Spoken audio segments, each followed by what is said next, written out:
Guys আগে ভিডিওটা দেখেন। হাসনের ময়দানে আল্লাহ রাব্বুল আলামিন একজন মানুষকে বলল, যাও তুমি জাহান্নামে চলে যাও। তখন মানুষটি বলতে লাগলো আলহামদুলিল্লাহ। তখন ফেরেশতারা ধরে তাকে জাহান্নামের দিকে নিয়ে যেতে লাগলো।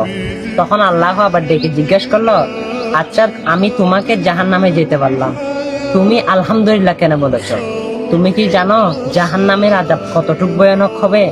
তখন মানুষটি বলে, হে আল্লাহ, দুনিয়াতে থাকাকালীনও আপনার কথা শুনি নাই, এখন হাসরের ময়দানে আপনার কথা না শুনলে কেমন দেখা যায়?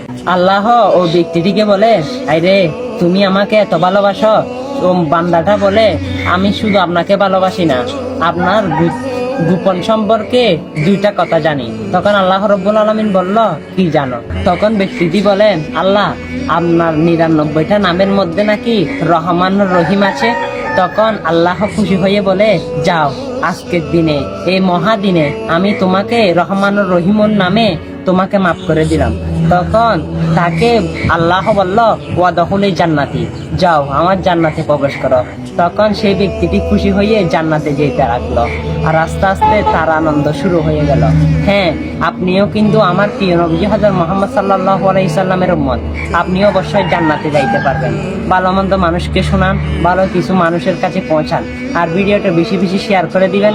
ভালো লাগলে একটা কপি নিয়ে রিপোস্ট করে দিবেন। আমিন।